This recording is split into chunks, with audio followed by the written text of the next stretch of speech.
Racing games have been my main genre for gaming as long as I can remember. I play a lot of different kinds of games, but racing is something that I consistently fall back to, almost like a comfort genre for me. Starting out, the big game that I was into was Need for Speed Carbon. That was at least the game that shaped my love for cars and motorsports in general.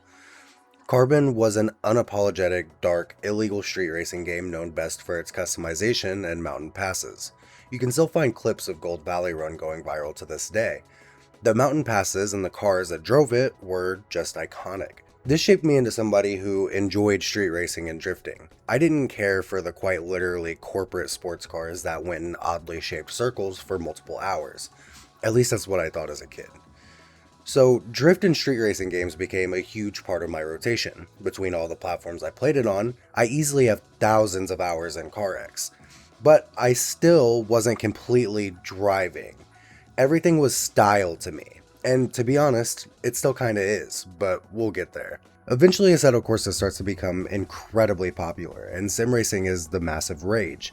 I got into AC originally because of the drifting and the SRP, and finally ended up getting the dream wheel that I wanted, a Logitech G920, so that I could play it. And yes, that was my dream wheel, and yes, I was kind of a fucking idiot. I'm honestly not even sure what brought me to Touge. All I know is that drifting was way harder on this wheel than it was on my controller in CarX, and that SRP gets kinda boring after cutting up traffic for so long. With the fact that I wasn't really into circuit racing at the time, I went looking for street tracks. And the most street style tracks in Assetto are Touge tracks. I now have over 1,000 hours in AC, almost all of it being on various Touge roads. Almost all of my driving experience comes from Touge driving. In the middle of this, I also got into a game called Touge Shikai, which I've talked about extensively here, so I won't go into it too much, but this is where I started competing in actual races and running for times. I wasn't incredibly fast, but I did top 20 times in a couple places. This is also where I made Inferni Animarum, which is still Touge based competitively. Eventually, we moved on to Horizon 5 to compete within Forza stage, and this is where a lot of my perspective on Horizon 6 comes from. All of this is to say that I have a lot of experience in Touge on multiple different platforms, Sim, Arcade, and Forza Physics, so you know that I'm not just completely talking out of my ass. I'm also not affiliated with Playground Games and haven't played the game myself yet, so this is all a perspective on what I'm expecting coming into FH6 on the Touge community side of things. So what was Touge racing like on FH5? To get into the specifics of Horizon 6, we need to understand Horizon 5 a little bit, and to be honest, there's not much to say here. Horizon 5 was bar none the worst Horizon game we've gotten. It has a dead, flat map with a tiny city that doesn't have any fun roads to drive on. The entire map is built for luxury supercars to hit 200 miles an hour on, while still being able to turn with an insane amount of downforce that Forza Aero allows. Players had to create their own guidelines to drive on and guides on how they built their cars. In terms of tracks, we had one. Everyone was chasing to be the fastest driver on the Vulcan Sprint for a long time. And this is a track that everyone knows, because it's the only curvy road with elevation in the entire game. It's a fun road though, and getting to know the track and learning how to tune cars within that guideline and pushing faster times was incredibly fun for a while. I got into the game less than 6 months ago, so I wasn't there and didn't have the time before Horizon 6's release to be able to learn it, but the second Touge-like track is Devil's Pass, which only came with the Rally DLC, but little to no one at this point is running battles on it competitively. Forza Stage is the largest Touge community in Forza, and this is where I got all of my Horizon experience. These guys have been running tracks on Horizon 5 for years in and out.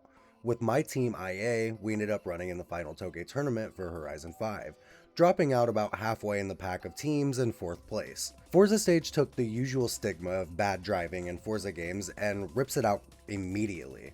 Some of the cleanest Touge driving I've had has been on Horizon 5.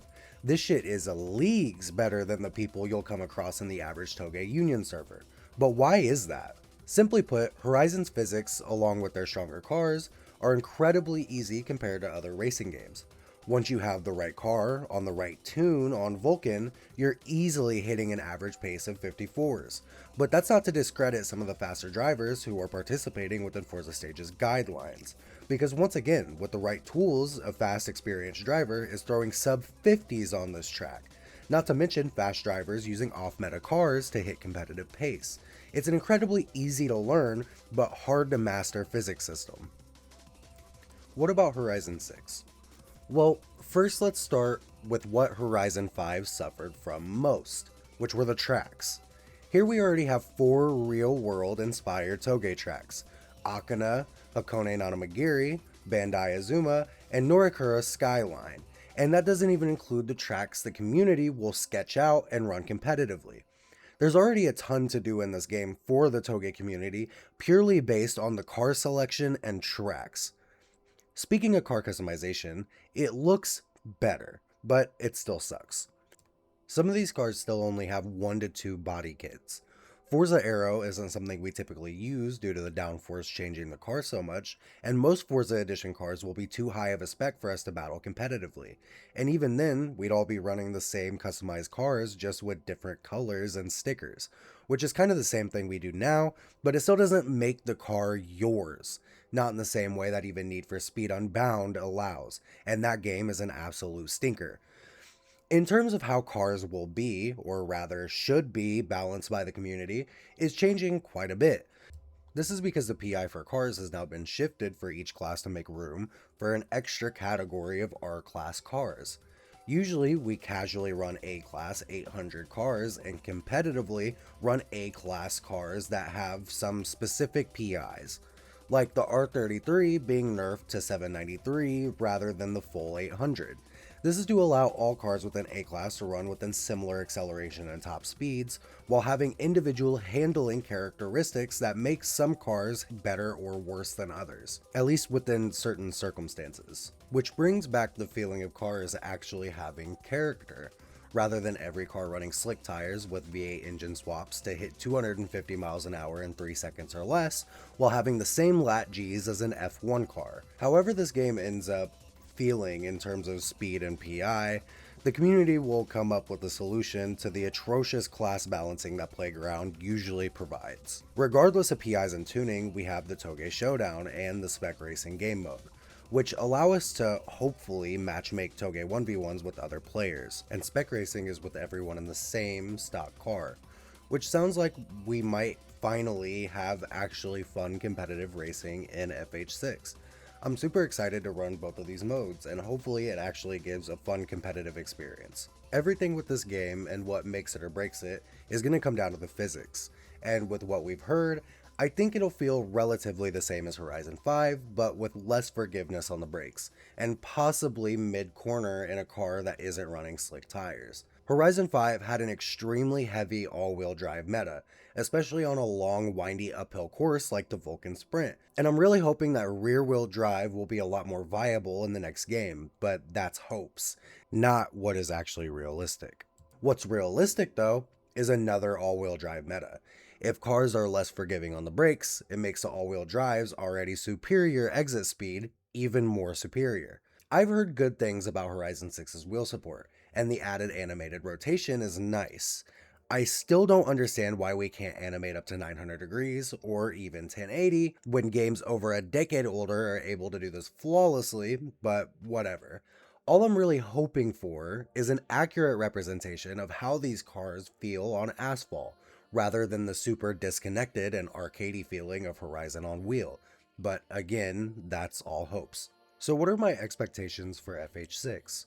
I'm expecting Horizon 5 with a much better map and a thought towards Touge driving, maybe with slightly different physics, and hopefully better wheel support.